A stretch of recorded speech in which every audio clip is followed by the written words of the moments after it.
Hello friends, आप सभी का स्वागत करते हैं हमारे चैनल रश्मि फन ब्लॉग पर। तो आप सब देख रहे हैं दर्द से मोहब्बत भाग 16। इससे पहले इस कहानी के 15 भाग अपलोड हो चुके हैं चैनल पर। अगर आप सब ने नहीं पढ़ा है तो ज़रूर पढ़ लीजिएगा। तो चलिए देखते हैं फ्रेंड्स, अब तक आप सब ने पढ़ा था। नील ने कहा कि कल के कल तुम मेरे ऑफिस आ जाओ, तुमको जॉब 100% मिल जाएगी। किट्टू काफ़ी ज़्यादा हैरानी से नील की तरफ देख रही थी। इस वक्त नील उसे किसी भगवान से कम नहीं लग रहा था।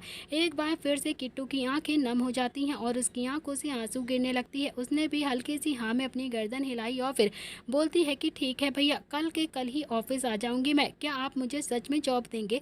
तो नील भी मुस्कुरा देता है और बोलता है कि हाँ बिल्कुल। आप देखते हैं आगे। नील ने भी किट्टू के गाल पर प्यार से अपना हाथ रखकर कहा कि तुम एक सच्ची फाइटर हो और तुम्हें रोना बिल्कुल भी शोभा नहीं देता है बच्चा।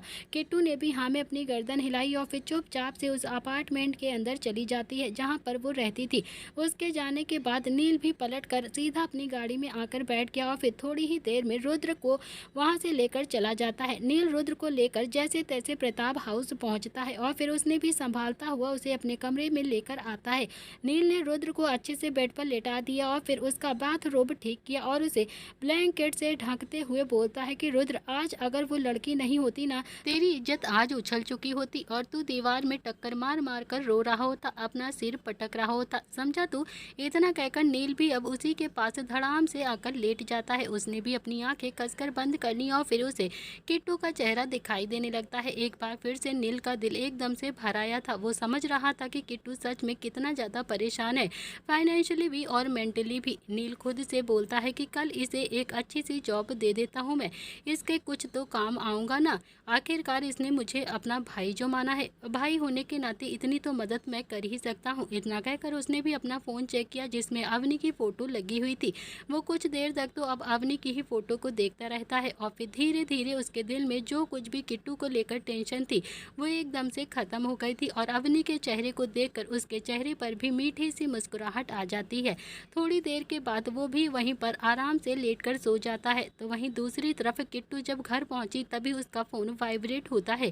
किट्टू के हाथ एकदम से कांप गए थे क्योंकि सोमनाथ का फ़ोन उसके फ़ोन पर आ रहा था।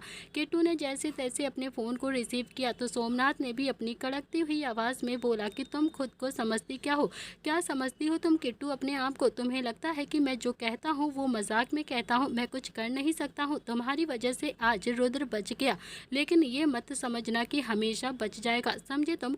किट्टू भी लड़खड़ाती हुई जुबान से बोलती है कि मामा जी, मैंने कुछ भी नहीं किया है, कुछ भी नहीं। वो एकदम से आग लग गई थी वहाँ पर। तो सोमनाथ ने भी दांत पीसते हुए कहा कि तुम्हें यही बताने के लिए फ़ोन किया है मैंने, आग हर बार नहीं लगेगी, समझे तुम? बहुत शौक है ना रुद्र को बचाने का तुम्हें, तो देखता हूँ कि अगली बार कैसे बचाती हो तुम रुद्र को। इनफैक्ट तुम देखना कि तुम्हारी आंखों के सामने ही मैं कैसे प्रताप फैमिली की इज्जत को सरेआम कैसे उछालता हूँ, समझे तुम? इतना कहकर सोमनाथ ने भी गुस्से से फ़ोन को कट कर दिया और फिर फ़ोन दीवार में जोर से फेंक कर मारा। उसके सामने वो लड़की अभी खड़ी हुई थी जिसे सोमनाथ ने हायर किया था रुद्र की इज्जत उछालने के लिए। वो लड़की कांपती हुई आवाज़ में बोलती है कि क्या मैं जाऊँ? सोमनाथ ने उस लड़की को घूर कर देखा और कहा कि तुम्हें यहाँ पर मैंने खड़े रहने के लिए भी नहीं बुलाया है, समझे तुम?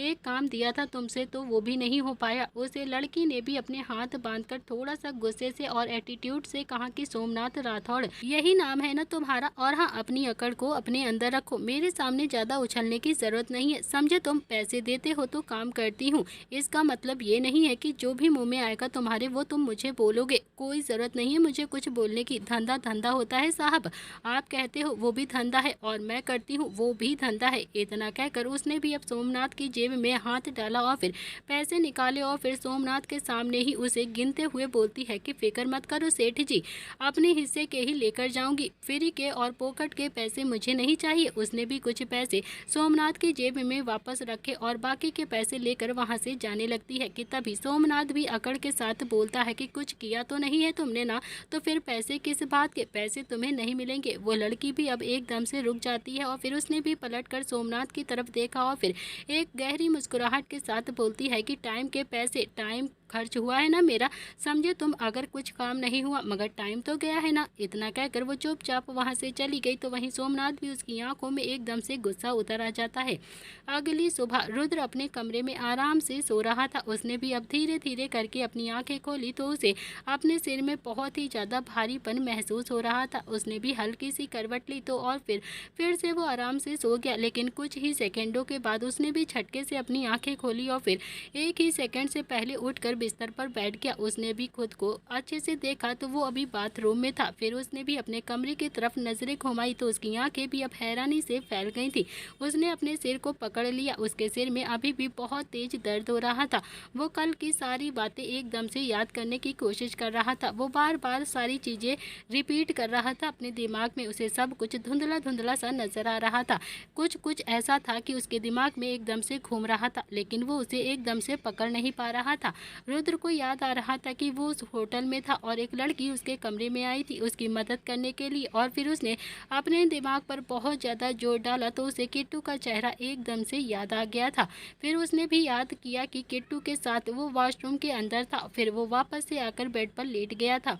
उसके बाद क्या हुआ था रुद्र को कुछ भी याद नहीं आ रहा था। और ऐसे खुद की हालत को देखकर तो रुद्र को खुद पर ही बहुत ज़्यादा गुस्सा आ रहा था। वो अपने गुस्से को कंट्रोल करने की कोशिश कर रहा था और एक सेकंड के लिए तो उसकी आंखें भी हल्की सी नम हो गई थी।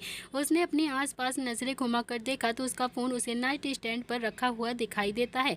उसने जैसे ही अपना फ़ोन उठने के लिए अपना हाथ आगे बढ़ाया वैसे ही उसका फ़ोन वाइब्रेट करने लगता है। तो रुद्र ने भी अब अपना फ़ोन उठाया और चेक किया तो उसमें नील का मैसेज आया था जिसमें लिखा हुआ था कि ज़्यादा रिएक्ट करने की ज़रूरत नहीं है तुझे। तेरी इज्जत को कुछ भी नहीं हुआ है। तेरी इज्जत बिल्कुल सेफ है, सही सलामत है। तेरी इज्जत नहीं लूटी है, समझा तू। उस लड़की ने तुझे बचा लिया है, तेरी इज्जत को भी बचा लिया है। मुझे टाइम पर फ़ोन कर दिया था और मैं तुझे लेकर यहाँ पर आ गया था। अब ज़्यादा मत सोच, फ्रेश हो जा और फिर ऑफिस के लिए आ जा। वैसे भी आज तू बहुत ज़्यादा सो चुका है। पापा कई बार तेरे बारे में पूछ चुके हैं मुझसे। हर बार टाल देता हूँ मैं लेकिन अब नहीं टाल पाऊँगा। चुपचाप से रेडी होकर जल्द से जल्द ऑफिस आ जा, समझा तू। तो नील का मैसेज पढ़कर रुद्र को अब थोड़ी सी तसल्ली हो गई थी और तभी उसका फ़ोन फिर से वाइब्रेट होता है। रुद्र ने देखा तो नील का मैसेज फिर से आया था जिसमें लिखा हुआ था कि वहीं बराबर में नाइट स्टैंड पर नींबू पानी रखा है, उसे पी ले, सिर में आराम पड़ेगा और आराम से थोड़ा ठंडा हो जाएगा तू। रुद्र के चेहरे पर भी हल्की हल्की सी मुस्कुराहट आ जाती है। रुद्र ने भी टाइम देखा तो दोपहर के 12 बजे का समय हो रहा था। नील कब का तैयार होकर आज ऑफिस चला गया था। नील ने भी रुद्र को नहीं जगाया था क्योंकि वो अच्छे से जानता था कि वो अभी होश में नहीं है, होश में वो आ भी नहीं सकता है। तो रुद्र ने भी नींबू पानी का गिलास उठाया और फिर उसे धीरे धीरे करके पीने लगता है। लेकिन उसकी आंखों के सामने अभी भी किट्टू का चेहरा ही घूम रहा था। उसकी मासूम सी शक्ल बार बार उसकी आंखों के सामने आ रही थी। नील की कही हुई बात, उस लड़की ने तुझे बचा लिया है, तेरी इज्जत को बचा लिया है। लेकिन अगले ही पल रुद्र ने भी अपने ख्यालों को जोर से झटका और फिर नींबू पानी पीकर सीधा वॉशरूम के अंदर चला गया। तो वहीं दूसरी तरफ इस वक्त प्रताप इंडस्ट्रीज में नील अपने कैबिन में आराम से बैठा हुआ काम कर रहा था और तभी उसके कैबिन का दरवाजा हल्का सा खुलता है। तो नील ने भी अब सामने देखा तो किट्टू वहां पर चुपचाप से खड़ी हुई थी। किट्टू को वहां पर देखकर नील के चेहरे पर बड़ी सी मुस्कुराहट आ जाती है। वो बोलता है कि आओ आओ बच्चा बैठो, वहां पर क्यों खड़ी हो तुम। तो किट्टू भी अब धीरे से आकर नील के सामने खड़ी हो जाती है। नील ने कहा कि मैंने बैठने के लिए कहा है, तुम्हें खड़े रहने के लिए नहीं। तो किट्टू बोलती है कि नहीं भैया, आप बस मुझे बता दीजिए कि मुझे क्या काम करना है यहाँ पर। तो नील ने कहा कि पहले बैठो तो सही, तब बताऊंगा ना। किट्टू अब चेयर पर बैठ गई थी। नील बोलता है कि तो तुमने 12th तक पढ़ाई की है। तो किट्टू ने भी हाँ में अपनी गर्दन हिला दी। तो नील बोलता है कि ठीक है, तुम अपने डॉक्यूमेंट्स लेकर आई हो ना। तो किट्टू ने भी हाँ में अपनी गर्दन हिला दी और फिर अपने बैग में से अपने सभी डॉक्यूमेंट्स और मार्कशीट निकाल कर नील की तरफ बढ़ा दिया। नील ने भी अब उसकी मार्कशीट अपने हाथों में पकड़ ली लेकिन उसने मार्कशीट की तरफ नजर घुमाई और फिर किट्टू की तरफ देखकर बोलता है कि कितने परसेंट आए थे तुम्हारे 12th में। किट्टू बोलती है कि जी जी वो नील ने कहा कि अरे इसमें शर्माने वाली क्या बात है बेटा, मैं तुम्हारी कंडीशन समझ सकता हूँ बहुत अच्छे से। बताओ ना कितने मार्क्स आए थे तुम्हारे 12th में। किट्टू की नजरें अब थोड़ी सी झुक गई थी। उसने शर्मिंदगी के साथ कहा कि भैया मार्क्स तो बहुत ही ज़्यादा कम थे। नील ने कहा कि हाँ तो वही तो पूछ रहा हूँ ना तुमसे, कितने कम थे। किट्टू बोलती है कि जी 80%। ये सुनकर तो नील की आंखें हैरानी से फैल गई थी। उसने भी अब मार्कशीट की तरफ देखा तो किट्टू सच में 80% मार्क्स से और 10th में 89% मार्क्स से पास हुई थी। थी। नील ने भी एक नज़र किट्टू की तरफ देखा और कहा कि 80% तुम्हें कम लगते हैं, तुम्हें ये कम लग रहे हैं। तो किट्टू ने भी अपनी नज़रें उठा के नील की तरफ देखा और धीरे से बोलती है कि भैया वो पढ़ाई का टाइम नहीं मिलता था ना मुझे, बहुत ही कम समय में पढ़ाई कर पाती थी मैं, मम्मी भी बहुत ज़्यादा काम करती थी, वरना आपको पता है ना मैं 92% भी लेकर आ सकती थी, मैं 90% तो ऊपर ही लाती, बिना पढ़े इतने ही मार्क्स आ पाए हैं मेरे। तो नील की आंखें तो अब और भी ज़्यादा हैरानी से फैली हुई थी, उसे तो यकीन ही नहीं हो रहा था कि किट्टू सच में इतनी ज़्यादा इंटेलिजेंट हो सकती है, सच में वो इतना ज़्यादा अच्छे से पढ़ाई करती थी, वो कितने अच्छे से अपनी माँ को भी संभाल रही थी और अपनी पढ़ाई को भी उसने पूरी किया था। मार्कशीट देखकर तो नील ने भी एक बार किट्टू की तरफ देखा और बोला कि तुम्हें पता है 80% तो मेरे भी नहीं थे, न 10th में न 12th में, 76% थे, और मेरे दो जो नालायक भाई हैं ना उन दोनों के मिला के भी 80% नहीं होंगे। फिर उसने अभी अपनी उंगलियों पर कैलकुलेट करके कहा कि उन दोनों के मिला के भी ना 70% के आसपास तो होंगे ही। हाँ, लेकिन रुद्र ना जिसके साथ कल तुम कमरे में थी, जिसके वो बचाने के लिए तुमने मेरे पास फ़ोन किया था, वो थोड़ा सा इंटेलिजेंट है पढ़ने में, उसके होंगे करीब 78%, पर वो भी ना सारा दिन किताब में घुसा रहता था, तब इतने मार्क्स आए थे उसके। किट्टू तुम्हें शर्मिंदा होने की बिल्कुल भी ज़रूरत नहीं है, बल्कि हम चारों भाइयों से ज़्यादा मार्क्स हैं तुम्हारे, तुम्हें तो प्राउड फील करना चाहिए खुद पर। नील की बात सुनकर तो किट्टू के चेहरे पर भी हल्की सी मुस्कुराहट आ जाती है। आज पहली बार किट्टू की किसी ने इतनी ज़्यादा तारीफ करी थी, उसे भी अब अपने ऊपर कॉन्फिडेंट होने लगा था। वो बोलती है कि सच में भैया मेरी परसेंटेज बिल्कुल सही है ना? तो नील बोलता है कि सही नहीं, बहुत ही अच्छे हैं, एक बात तो तय है कि तुम बहुत ही ज़्यादा इंटेलिजेंट हो बच्चा, इसीलिए मैं तुम्हें जो भी काम दूंगा ना तुम झट से सीख भी जाओगी। तो किट्टू बहुत ही प्यार से बोलती है कि हाँ हाँ भैया, झट से सीख जाऊंगी मैं आपके सारे दिए हुए काम। नील ने कहा कि लेकिन उससे पहले तुम्हें एक काम करना होगा। तो किट्टू बहुत ही प्यार से बोलती है कि जी भैया क्या काम करना होगा? नील ने कहा कि देखो तुम अपनी पढ़ाई को पहले कंटिन्यू करो, मैं तुम्हारा ना एक अच्छे से कॉलेज में एडमिशन करवा देता हूँ, जहाँ पर तुम सिर्फ और सिर्फ एग्ज़ाम देने के लिए ही जाओगी, तुम अपनी जॉब भी कर सकती हो और अपनी पढ़ाई भी साथ में कंटिन्यू करो और अपनी माँ का इलाज भी अच्छे से करा लो। किट्टू काफ़ी ज़्यादा हैरानी से नील की तरफ देखे जा रही थी, उसकी आंखें हल्की हल्की सी नम हो चुकी थी। नील ने भी चुटकी बजाकर कहा कि कहाँ खो गया बच्चा?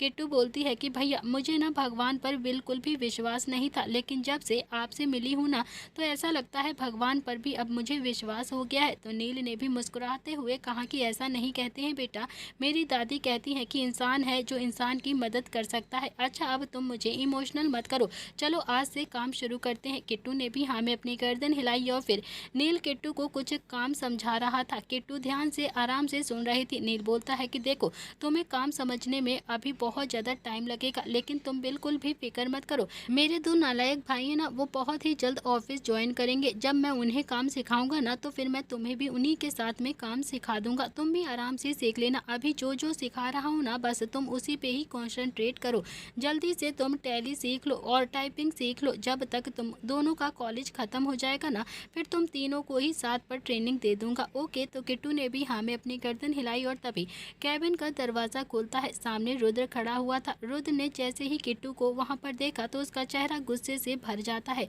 किट्टू ने जैसे ही रुद्र को वहाँ देखा तो उसके दिल में एक अजीब सी धक हो जाती है। उसने भी अपने मन में हल्की सी घबराहट को महसूस किया। उसने भी हल्की सी नज़र उठाकर रुद्र की तरफ देखा तो रुद्र ने भी अब एक किलर सी लुक किट्टू की तरफ दी और फिर नील की तरफ देखा और फिर से किट्टू की तरफ देखकर थोड़ा सा अकड़ के साथ बोलता है कि ए लड़की बाहर जाओ, यहाँ पर क्यों बैठी हो तुम? किट्टू भी अब चुपचाप से वहाँ से उठकर जाने लगती है, लेकिन अभी वो पूरी तरीके से बाहर जाती उससे पहले ही नील बोलता है कि लड़की नहीं है वो, किट्टू नाम है उसका और कल रात उसी की वजह से ही तू सही सलामत है, समझा तू? वरना जानता है ना कि तेरी इज्जत अब तक लुट चुकी होती। रुद्र ने भी अपने दांत पीसते हुए कहा कि ये खरगोशी लड़की मेरी इज्जत लूटती। ये सुनकर तो किट्टू के दिल में अब अजीब सी धक हो जाती है, उसे बहुत ही ज़्यादा अजीब सा लग रहा था, जबकि नील उसके चेहरे पर तो हल्की सी मुस्कुराहट आ जाती है। वो बोलता है कि ये तुमसे किसने कहा कि ये खरगोशी लड़की तेरे साथ वो सब कुछ करती? रुद्र ने भी अब एक नज़र गुस्से से किट्टू को घूर कर देखा और बोला कि तुम यहाँ पर खड़ी हुई हम दोनों ही भाइयों की बातें क्या सुन रही हो? कुछ कहा है ना तुमसे? कहा ना कि कैबिन से बाहर निकलो, चुपचाप से जल्दी से अब बाहर निकलो। किट्टू भी चुपचाप से बाहर चली गई और उसके जाते ही नील बोलता है कि रुद्र उस लड़की को मैंने जॉब पर रखा है, मेरे सामने तू उसके साथ ऐसे बात नहीं कर सकता है, बिल्कुल भी नहीं, तमीज़ से बात कर तू उससे। अगर तूने मेरे सामने किट्टू के साथ जरा सी भी बदतमीजी की ना तो फिर मुझसे बुरा कोई नहीं होगा, समझ ले तू इतनी बात। रुद्र ने भी गुस्से में अपने दोनों ही हाथों को नील के टेबल पर रखा और फिर उसकी आंखों में देखकर बोलता है कि किसी से पूछकर उसे रखा है तुमने। नील बोलता है कि किसी लड़की को हायर करने के लिए मुझे तुमसे पूछना पड़ेगा क्या? अच्छा, मतलब तू इस कंपनी का मालिक है और मैं कौन हूँ? तो रुद्र को अब समझ में आ गया था कि उसने गुस्से में नील से क्या कह दिया है और वो अब अपनी बातों को एकदम से फील कर रहा था। फिर वो बोलता है कि ये वो लड़की है जो मुझे बदनाम करने के लिए मेरे कमरे तक आ गई थी। तुम्हें इस लड़की पर इतना ज़्यादा यकीन है? तुम्हें नहीं लगता है कि हमारे दुश्मनों ने इस लड़की को हमारे पास भेजा होगा मुझे बदनाम करने के लिए? नील ने भी ना में अपनी गर्दन हिलाते हुए कहा कि नहीं, मुझे ऐसा बिल्कुल भी नहीं लगता है। अगर ऐसा होता तो शायद ये तुम्हारी मदद कभी भी नहीं करती। रुद्र भी काफ़ी ज़्यादा गुस्से में नील को घूर रहा था। तो नील बोलता है कि बहुत ज़्यादा एक्सपीरियंस तो नहीं है मुझे, लेकिन हाँ, उस लड़की की नम आंखों को देखकर यकीन के साथ कह सकता हूँ कि वो मजबूरी में ही तेरे पास आई थी, खुशी से नहीं आई थी। वो तुझे बिल्कुल भी बदनाम करने के लिए नहीं आई थी। और एक बात और, अगर तुझे थोड़ा सा भी याद हो तो फिर उसने तेरी हेल्प भी की थी, उसने मुझे कॉल भी किया था, नहीं तो अब तक कोई दूसरी लड़की आकर तेरे साथ कांड करके चली जाती, समझा तू? और तू सिवाय रोने के कुछ भी नहीं कर पाता, कुछ भी नहीं। लेकिन उस लड़की ने हिम्मत दिखाई, मुझे कॉल किया और फिर हम दोनों मिलकर तुझे वहां से लेकर आए हैं। तुझे तो कुछ पता भी नहीं है। रुद्र अभी भी गुस्से में नील की तरफ ही देख रहा था। रुद्र ने कहा कि अगर इसने इतनी ही ज्यादा मदद करी थी मेरी तो फिर कुछ पैसे इसके मुंह पर मार देता। ऑफिस में जॉब देने की क्या जरूरत थी इस लड़की को तुझे? तो नील ने भी थोड़ा सा गुस्से से कहा कि तुझे क्या प्रॉब्लम है? उसे मैंने अपने अंडर रखा है, अपने लिए काम करवाऊंगा मैं उसे, तू उसे ना दूरी ही बना कर रखना। रुद्र ने कहा कि अगर ये लड़की दुश्मनों के साथ मिली हुई तो फिर तू जानता नहीं है कि मैं इसका क्या करूंगा। नील ने रुद्र को टोकते हुए कहा कि फिर लड़की नहीं है वो, कात्यायनी नाम है उसका, कात्यायनी, समझा तू? कात्यायनी पुरोहित। और तुझे पूरा नाम लेने में अगर प्रॉब्लम हो रही है तो तू उसे किट्टू बोल सकता है, समझा तू? कभी भी उसे लड़की मत कहना। अब जा मेरे कैबिन से, मुझे किट्टू के साथ प्रोजेक्ट डिस्कस करना है। यह सुनकर रुद्र की आंखें हैरानी से फैल गईं और वो बोलता है कि ये धनिया भर की लड़की तेरे साथ प्रोजेक्ट डिस्कस करेगी? मुझे ना बहुत ही ज्यादा पागल लग रहा है तू। तो नील ने भी अपने गुस्से को कंट्रोल किया और बोला कि इस धनिया भर की लड़की ने तुझे बचाया है, समझे तो? और मैं इस लड़की का एहसान मानता हूँ, बहुत ज्यादा एहसान है इसका मेरे सिर पर। रुद्र ने भी हाथ बांधा और फिर बोला कि तुझे इस लड़की पर बहुत ज्यादा भरोसा है ना? बहुत ही जल्द तेरा ये भरोसा भी टूटेगा। अब तो नील भी एकदम से खड़ा हो गया, उसने भी अपने हाथ बांध कर कहा कि तो फिर लगी बेट, अगर इस लड़की ने मुझे धोखा दिया तो फिर आज के बाद मैं किसी भी एम्प्लॉय को हायर नहीं करूंगा अपनी लाइफ में, कभी भी नहीं। लेकिन अगर ये लड़की सही हुई तो फिर इस लड़की से तमीज से बात करेगा तू, हमेशा तमीज से पेश आएगा। रुद्र ने भी अपना एक हाथ आगे बढ़ाया और बोला कि डन, मैं बहुत ही जल्द ये प्रूव कर दूंगा कि ये लड़की हमारे दुश्मनों के साथ मिली हुई है। नील ने भी रुद्र के हाथों से हाथ मिलाकर कहा कि हाँ, मैं उस दिन का इंतजार करूंगा। रुद्र भी काफी ज्यादा गुस्से में अब कैबिन से बाहर चला गया और जाते जाते उसकी नजर कॉरिडोर में खड़ी हुई किट्टू पर पड़ती है। वो थोड़ा सा आगे आया लेकिन कुछ सोचकर वापस से पीछे आया और फिर किट्टू की तरफ देखकर बोलता है कि तुम्हारा नाम कात्यायनी पुरोहित है ना? तो रुद्र को देखकर किट्टू एकदम से सहम जाती है और कांपने लगती है। उसने भी अब हल्की सी हाँ में अपनी गर्दन हिला दी थी। रुद्र ने भी अपने हाथ बांधकर थोड़ा सा गुस्से से दांत पीसते हुए कहा कि जॉब छोड़ दो, नहीं तो मैं धक्के मारकर ऑफिस से निकाल दूंगा तुम्हें, समझे तुम? किट्टू की आंखों में एकदम से पानी आ जाता है। रुद्र किट्टू को डरा कर 2 कदम पीछे की तरफ चला कि तभी पीछे से नील बोलता है कि बस ऐसे ही जीतेगा तू बेट, ऐसे ही जीतेगा। एक लड़की को डरा के रुद्र ने भी नील की बात सुनी तो कसकर अपनी आंखें बंद कर ली और फिर हल्का सा पलट कर नील की तरफ देखा और बोला कि मैं जीतने के लिए कुछ भी कर सकता हूँ, कुछ भी।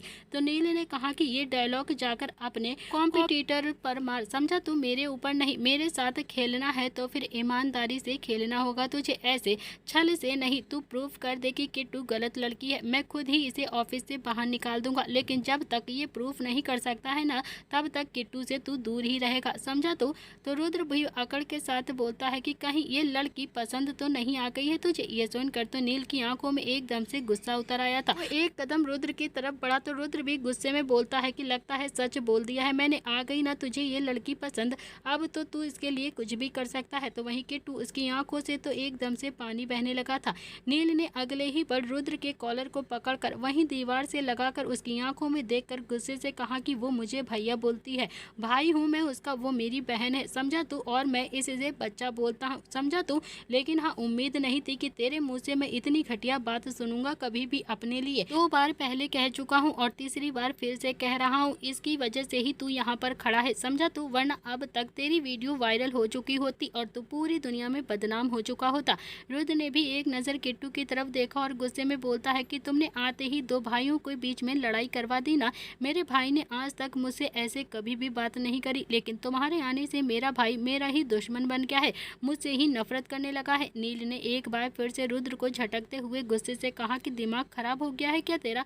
क्या बकवास किए जा रहा है तू? कैसे बात कर रहा है तू किट्टू से? रुद्र भी काफ़ी ज़्यादा गुस्से में बोलता है कि क्या गलत कह रहा हूँ मैं?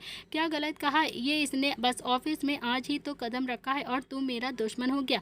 नील से भी अब एकदम से बर्दाश्त नहीं हुआ, उसने रुद्र को मारने के लिए अपना हाथ आगे उठा लिया, लेकिन चाटा भी रुद्र को लगता उससे पहले ही संजय ने नील का हाथ बीच में ही आकर पकड़ लिया और उसका हाथ झटकते हुए कहा कि ये तुम दोनों मेरे ऑफिस में क्या कर रहे हो?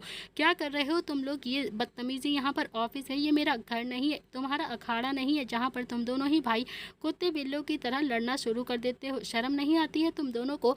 ऑफिस में इस तरह से बिहेव करते हुए कोई देखेगा तो फिर क्या कहेगा कि संजय प्रताप सिंह के दो जवान बेटे छोटी छोटी सी बात पर एक दूसरे को मारने के लिए तैयार हो जाते हैं। दोनों ही एक दूसरे से कितना ज़्यादा झगड़ा करते हैं, शर्म नहीं है क्या तुम दोनों को? नील ने गुस्से में कहा कि तो पापा देखिए ना, मैंने इस लड़की को हायर किया है और फिर इसने मेरा और इसका नाम एकदम से जोड़ दिया है साथ में। संजय ने भी एक नज़र किट्टू की तरफ देखा तो एकदम से देखता ही रह जाता है। उसे किट्टू को देखकर एकदम से कुछ याद आ रहा था, लेकिन फिलहाल के लिए उसने भी उस बात को जोर से झटक दिया और फिर रुद्र की तरफ देखकर गुस्से से बोलता है कि क्या प्रॉब्लम है तुझे? क्या प्रॉब्लम है तुम्हारी? बताओ मुझे। रुद्र ने भी किट्टू की तरफ देखा और बोला कि देख लो मिस्टर प्रताप, इस लड़की की वजह से ही आज नील मुझे मारने के लिए उतारू हो गया है, इसकी वजह से ही आज मेरा भाई मेरा ही दुश्मन बन गया है। कल को ये लड़की हम दोनों भाइयों में अच्छे से फूट डलवा देगी, हम दोनों को अलग करवा देगी, जिसकी शुरुआत इसने आज से ही कर दी है। देख लीजिए आप मिस्टर प्रताप। संजय ने भी रुद्र की बाजू पकड़ी और फिर उसे झटकते हुए बोला कि दिमाग खराब है क्या तुम्हारा? दिमाग खराब हो गया है तेरा? बिल्कुल पागल हो गए हो क्या तुम? कुछ भी बोले जाओगे, कुछ भी बोलोगे तुम किसी के बारे में? रुद्र ने भी काफ़ी ज़्यादा गुस्से में किट्टू की तरफ देखा तो किट्टी की आंखों में एकदम से पानी आ चुका था, उसे रुद्र की शक्ल ठीक से दिखाई भी नहीं दे रही थी। रुद्र ने भी काफ़ी ज़्यादा गुस्से से भड़कते हुए फिर से कहा कि अब तो तुम खुश हो ना? अब तो तुम्हें दिल में सुकून मिल गया होगा। कल रात मेरे कमरे में आ गई थी तुम, आज मेरे पापा और मेरे भाई के मेरे खिलाफ ही कर दिया तुमने।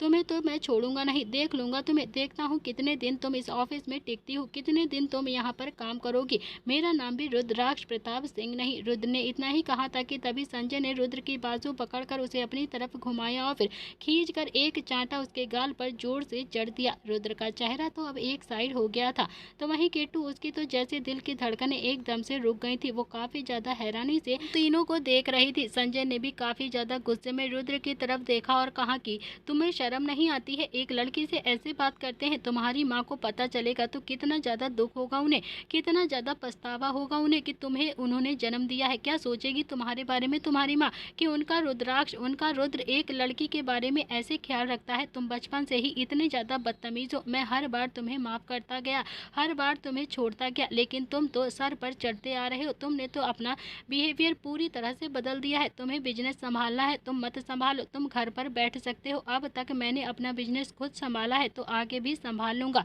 लेकिन मेरे ऑफिस में किसी भी लड़की की ऐसे बेइज्जती नहीं होगी, किसी की भी नहीं, समझे तुम? अगर नील ने इसे हायर किया है तो फिर तुम्हें क्या प्रॉब्लम है? तुम क्यों इतना ज्यादा उछल रहे हो बीच में, बताओ मुझे। रुद्र ने भी काफी ज्यादा गुस्से में संजय की तरफ देखा और फिर किट्टू की तरफ देखकर बोलता है कि तुम्हें तो मैं छोड़ूंगा नहीं, छोड़ूंगा नहीं तुम्हें, समझे तुम? किट्टू एकदम से सहम गई थी। संजय एक बार फिर से रुद्र पर गुस्से से चिल्लाया और बोला कि अगर तुमने इस लड़की के साथ कुछ भी किया ना तो फिर मैं भी भूल जाऊंगा कि तुम मेरे बेटे हो। रुद्र, तुम अच्छे से जानते नहीं हो अभी अपने बाप को। मैं जितना अंदर से शांत रहता हूँ उससे कहीं ज्यादा गुस्सा है मेरे अंदर, समझे तुम? इतना कहकर संजय ने फिर से रुद्र के कॉलर को पकड़ने के लिए आगे हाथ बढ़ाया। इस बार नील बीच में आता हुआ बोलता है कि पापा प्लीज छोड़ दीजिए ना, वो काफी ज्यादा गुस्से में है, प्लीज छोड़ दीजिए। मैं जानता हूँ ये कल रात का गुस्सा निकाल रहा है किट्टू के ऊपर, प्लीज छोड़ दीजिए पापा, मैं बाद में इसे समझा लूंगा। रुद्र ने भी काफी ज्यादा गुस्से में नील की तरफ घूर कर देखा और फिर चुपचाप से अपने कैबिन की तरफ चला जाता है। उसके जाने के बाद संजय ने नील से पूछा कि हुआ क्या है, पूरी बात बताओ मुझे अभी के अभी। नील ने किट्टू की तरफ देखा और कहा कि तुम कैबिन में जाकर बैठो, मैं अभी आ रहा हूँ। तो किट्टू ने भी ना में अपनी गर्दन हिलाई और बोलती है कि भैया प्लीज अब मुझे यहाँ पर जॉब नहीं करनी है, मैं यहाँ पर जॉब नहीं कर सकती हूँ, मैं अपने हालात पर ही ठीक हूँ, मैं मैं अपना जैसे गुजारा कर पाऊंगी वैसे कर लूंगी। इतना कहकर उसने भी अपने आंसू पोंछे और फिर कैबिन के अंदर गई और वहां से अपना बैग उठाया और फिर बाहर आकर संजय और नील की तरफ देखकर बोलती है कि आपने मेरी इतनी ज़्यादा मदद करी है, इतना ज़्यादा मेरा सपोर्ट किया है, थैंक यू वेरी मच, बहुत ही ज़्यादा शुक्रिया आपका, मैं जल्दी से आपके पैसे भी लौटा दूंगी। इतना कहकर किट्टू वहाँ से चली गई और नील जो उसे रोक भी नहीं पाया। नील का दिमाग भी अब बहुत ही ज़्यादा खराब हो गया था। उसने कभी भी नहीं सोचा था कि किट्टू को हायर करने की वजह से रुद्र इतना ज़्यादा गुस्सा करेगा, इतना कुछ रिएक्ट करेगा। तो वहीं संजय ने भी अब नील की तरफ देखा और कहा कि मुझे बताओगे कि आखिर हुआ क्या है तुम लोगों के बीच में, मुझे सब पूरी बात बताओ। नील ने भी कल रात की सारी बातें अब संजय को बता दी थी और फिर संजय जो उसकी आंखें तो हैरानी से और भी ज़्यादा बड़ी होकर फैल गई थी। उसकी आंखों के सामने कुछ धुंधली सी तस्वीर आने लगती है। संजय ने खुद को संभाला और बोला कि रुद्र के साथ कुछ हुआ तो नहीं है ना। नील ने भी ना में अपनी गर्दन हिलाते हुए कहा कि नहीं पापा, कुछ भी नहीं हुआ है, इस लड़की ने टाइम से मुझे कॉल कर दिया था और फिर मुझे वहाँ पर बुलाकर रुद्र की इज्जत को बचा लिया था, लेकिन पता नहीं क्यों रुद्र इस लड़की को थैंक यू बोलने की बजाय इस लड़की पर ही इतना ज्यादा गुस्सा कर रहा है। पता नहीं क्यों इस लड़की से इतना ज्यादा चिढ़ रहा है वो। संजय बोलता है कि मेरा बेटा है ना, किसी का गुस्सा किसी पर निकालता है, वो बिल्कुल पागल है, पागल। इतना कहकर उसके कानों में कुछ आवाज गूंजने लगती है, संध्या सब कुछ तुम्हारी वजह से हुआ है, सब कुछ, तुम नहीं होती तो शायद ये सब कुछ भी नहीं होता। संजय अपने ही ख्यालों में डूबा हुआ था और तभी नील बोलता है कि पापा, आपको रुद्र को थप्पड़ नहीं मारना चाहिए था, आपने उसे थप्पड़ क्यों मार दिया, वो भी सबके सामने। संजय बोलता है कि वो मेरे सामने उस लड़की को बेइज्जत कर रहा था, उस लड़की की इतनी ज़्यादा इंसल्ट कर रहा था और मैं उसे कुछ भी ना कहूँ, उसे थप्पड़ ना मारता तो फिर क्या करता। नील ने कहा कि तो आप मानते हैं ना कि गलती करने वाले को सजा देनी चाहिए। संजय ने भी दांत पीसते हुए कहा कि हाँ बिल्कुल देनी चाहिए। तो नील भी हाथ बांधकर बोलता है कि लेकिन आपकी गलतियों की सजा तो आपको नहीं मिली ना, आपको तो किसी ने भी सजा नहीं दी, आपको तो किसी ने भी थप्पड़ नहीं मारा ना पापा, आपने भी तो मेरी माँ की इतनी ही ज्यादा बेइज्जत की थी, उन्हें भी इतनी ही ज्यादा बेइज्जत करके घर से निकाल दिया था। संजय अब एकदम से शांत हो गया था क्योंकि उसे समझ में नहीं आ रहा था कि वो नील की बातों का अभी क्या जवाब दे उसे।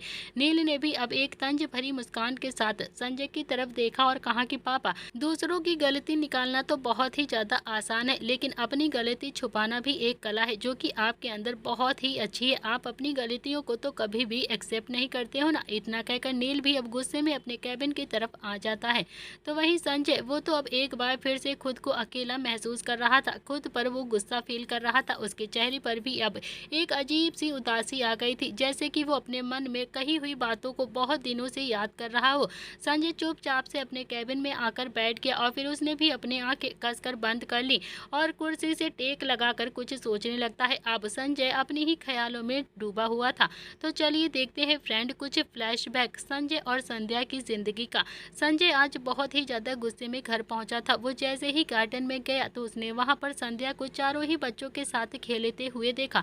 वैसे तो संजय जब जब घर आता था संध्या बच्चों के साथ गार्डन में ही उसे खेलती हुई मिलती थी और ये देखकर संजय के चेहरे पर एक मीठी सी मुस्कुराहट भी आ जाती थी। उसे बहुत ज्यादा अच्छा लगता था चारों बच्चों और संध्या को ऐसे गार्डन में खेलते हुए देखकर। लेकिन आज तो जैसे संजय का गुस्सा चरम सीमा को पार कर गया था, एकदम से उसे गुस्से से आंखें लाल हो चुकी थी। संजय ने एक नजर गुस्से से संध्या को देखा और फिर चुपचाप से अंदर चला गया। और तभी नील भी खेलता हुआ चिल्लाकर बोलता है कि माँ पापा आ गए। संध्या ने भी ध्यान नहीं दिया था कि संजय आ चुका है। संध्या बोलती है कि अच्छा नील, तुम अपने भाइयों का ध्यान रखना, यहीं पर खेलना, मैं तुम्हारे पापा के लिए कॉफी बना देती हूँ।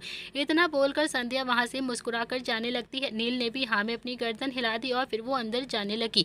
तभी शुभ ने भी संध्या का आंचल पकड़ लिया और फिर शुभ उस वक्त 2 साल का ही था। संध्या ने भी हल्का सा पलटकर शुभ की तरफ देखा और बहुत ही प्यार से बोलती है कि अरे मेरा बच्चा ये चाहता है कि मैं यहाँ पर खेलूं उसके साथ। तो शुभ ने भी अपनी तोतली हुई जुबान से बोला कि हाँ माँ मेरे साथ खेलो ना, खेली खेली करो ना मेरे साथ। तो संध्या ने कहा कि पापा के लिए कॉफी बना दूं, उसके बाद आकर तुम्हारे साथ खेली खेली करूंगी, तब तक तुम अपने भैया के साथ खेलो। रुद्र ने भी हाँ में अपनी गर्दन हिला दी और फिर वो निहाल के पास जाकर फिर से खेलने लगता है। और तभी निहाल ने भी शुभ को हल्का सा धक्का दिया और शुभ वहीं गार्डन में ही गिर पड़ता है। संध्या ने भी भी निहाल की तरफ देखा और थोड़ा सा डांटते हुए कहा कि निहाल, पिटाई कर दूंगी, तुम्हारी भाई को परेशान करेगा तू, बहुत ज़्यादा बदतमीज़ हो गया है अब तो निहाल ने भी अब शुभ की बाजू पकड़ी और फिर उसे उठाते हुए अपनी तोतली जुबान में बोलता है कि उठ जा, चोट नहीं लगी है, चींटी मल गई चींटी, अब उठ जा जल्दी से। संध्या को भी हल्की सी हंसी आ गई और फिर वो भी घर के अंदर आ जाती है। वो सीधा किचन में गई और उसने भी संजय के लिए बहुत अच्छे से कॉफ़ी बनाने लगती है।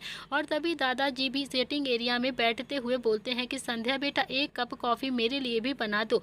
संध्या बोलती है कि जी पिताजी, अभी बना देती हूँ। इतना कहकर संध्या भी फिर से किचन में गई और फिर उसने एक कप कॉफ़ी और बना दी और फिर वो बाहर आती है। उसने एक कप कॉफ़ी दिग्विजय सिंह जी को दी और एक कप कॉफ़ी लेकर वो सीधा अपने कमरे की तरफ बढ़ जाती है। संध्या जब अपने कमरे में आई तो संजय अपनी टाई को ढीली कर रहा था, मगर उसको गुस्सा तो बहुत ज़्यादा आ रहा था। संध्या ने बहुत ही प्यार से कप टेबल पर रखा और फिर संजय के पास गई और उसकी टाई को ढीली करते हुए बोलती है कि आज आप नीचे मिलकर नहीं आए मुझे, ऐसे चुपचाप से क्यों आ गए, कोई प्रॉब्लम है क्या? तो संजय ने भी संध्या का हाथ जोर से झटकते हुए गुस्से से कहा कि क्यों क्यों मजनू की तरह तुम्हारे आगे पीछे घूमूं क्या मैं? ये सुनकर तो संध्या काफ़ी ज़्यादा हैरानी से संजय को देखने लगती है और संजय ने ये बात इतनी ज़्यादा कड़वे तरीके से कही थी कि संध्या की आंखों में हल्का हल्का सा पानी आ गया था। उसे इस वक्त बहुत ज़्यादा बुरा लग रहा था संजय का ये बिहेवियर देखकर। वो सच में संजय को बहुत प्यार करती थी। वो संजय की टाई को खोलते हुए बोली कि नहीं, मैंने ऐसा तो नहीं कहा, लेकिन हमेशा आते हैं तो बच्चों से मिलकर आते हैं ना, आज मिले नहीं तो फिर पूछ लिया। इतना कहकर उसने जैसे तैसे अपने आंसुओं को कंट्रोल किया और फिर कप उठाकर संजय को देते हुए बोलती है कि लीजिए आपकी कॉफ़ी पी लीजिए, नहीं तो ठंडी हो जाएगी। संजय ने भी कॉफ़ी का कप पकड़ा और फिर उसे काफ़ी ज़्यादा गुस्से में वहीं ज़मीन पर फेंक दिया और चिल्लाते हुए बोलता है कि तुमसे मैंने कितनी बार कहा है ना संध्या कि मेरे खिलाफ मत जाया करो, तो मेरी कही हुई बातों को मान लिया करो, लेकिन नहीं, तुम्हें मेरी बात माननी ही नहीं है। किसने कहा था तुम्हें उस पार्टी में जाने के लिए? किसने कहा था? मैंने मना किया था ना कि तुम उस पार्टी में नहीं आओगी, मतलब नहीं आओगी, तो फिर क्यों? लेकिन उसके बाद भी तुम उस पार्टी में चली गई, वो भी मुझे बिना बताकर, मुझसे बिना पूछकर। तुम्हें क्या जरूरत थी उस पार्टी में जाने की? संध्या नम आंखों से संजय की तरफ देख रही थी। वो बोलती है कि अगर मैं चली गई थी पार्टी में तो फिर क्या हो गया? मुझे लगा कि आप वहाँ पर किसी लड़की के साथ होंगे और बस मैं देखने के लिए चली गई थी, बाकी मुझे और कुछ भी नहीं पता।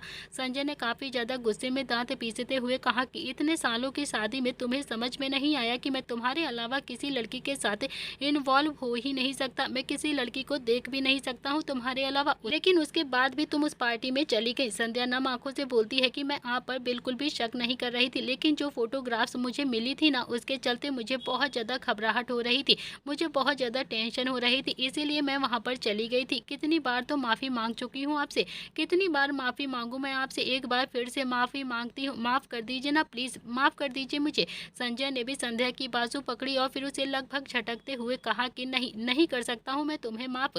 अपना सामान पैक करो अभी के अभी और निकलो यहाँ से अभी के अभी, समझे तुम? और बर्दाश्त नहीं कर सकता हूँ मैं तुम्हारा ये बचपना। संजय की ये बात सुनकर तो संध्या काफ़ी ज़्यादा हैरानी से संजय को देखे जा रही थी। तो वहीं संजय ने भी अगले ही पल संध्या के चेहरे को अपने एक हाथ से पकड़ा और फिर काफ़ी ज़्यादा गुस्से से संध्या को दीवार से लगाते हुए बोला कि ऐसे क्या देख रही हो तुम मुझे? तुम्हें क्या लगता है कि तुम गलती करती रहोगी और मैं तुम्हें ऐसे ही माफ़ करता रहूँगा, आए दिन तुम्हें माफ़ी दूंगा? नहीं, नहीं कर सकता हूँ मैं अब तुम्हें और माफ़। मेरा दिमाग पहले ही बहुत ज़्यादा गर्म है, ऐसा ना हो कि मैं गुस्से को कंट्रोल ना कर पाऊँ, मेरे गुस्से के आगे तुम जलकर राख हो जाओ। अपना सामान पैक करो और निकलो मेरे घर से अभी के अभी। संध्या ने भी थोड़ी सी समझदारी से काम लेते हुए संजय का हाथ अपने चेहरे से हटाया और फिर नम आंखों से बोलती है कि इतनी सी बात पर आप इतना ज़्यादा गुस्सा कर रहे हैं, आप मुझे जिंदगी भर अपने घर से निकाल देंगे क्या? अपने दिल से निकाल देंगे? संजय भी अब संध्या की तरफ से पलट गया, उसने भी अपनी आंखें बंद की और उसकी आंखों में एकदम से आंसू आ गए थे। उसने अपने इमोशंस को जैसे तैसे कंट्रोल किया और फिर पलट कर संध्या की तरफ देखकर गुस्से से बोलता है कि हाँ हाँ, निकाल दूंगा, गलती बर्दाश्त नहीं कर सकता हूँ मैं तुम्हारी और भी, समझे तुम? जितनी जल्दी हो सके अपना सामान पैक करो और निकलो यहाँ से और कभी भी अपना चेहरा मुझे मत दिखाना। संध्या बोलती है कि संजय कैसी बातें कर रहे हो आप? मैं अपने बच्चों की कसम खाकर कहती हूँ आज के बाद आप पर बिल्कुल भी शक नहीं करूंगी, कभी भी नहीं करूंगी। ये तो सोचिए कि हमारे 4 बच्चे हैं, दुनिया वाले क्या कहेंगे आपके बारे में, मेरे बारे में क्या कहेंगे? और चलो दुनिया वाली को तो छोड़ ही देते हैं, दादा दादी वो क्या कहेंगे, वो क्या सोचेंगे मेरे बारे में? संजय काफ़ी ज़्यादा गुस्से में बोलता है कि मुझे किसी की परवाह नहीं है, किसी से मतलब नहीं, बस मैं तुम्हें अपनी ज़िंदगी में और बर्दाश्त नहीं कर सकता हूँ। बहुत बर्दाश्त कर लिया है मैंने तुम्हें अपनी लाइफ में, मुझे लगता है कि मेरा ही ये डिसीज़न बहुत ज़्यादा गलत था कि मैंने तुमसे शादी कर ली, लेकिन अब मुझे समझ में आ गया है कि तुमसे शादी करना मेरी लाइफ की सबसे बड़ी गलती थी, सबसे बड़ा गलत डिसीज़न ले लिया था मैंने तुमसे शादी करके। मेहरबानी करके यहाँ से चली जाओ, मेरी ज़िंदगी से चली जाओ संध्या प्लीज़। इतना कहकर उसने अपने दोनों ही हाथ संध्या के आगे जोड़ दिए। संध्या अभी भी हैरानी से संजय को देखे जा रही थी।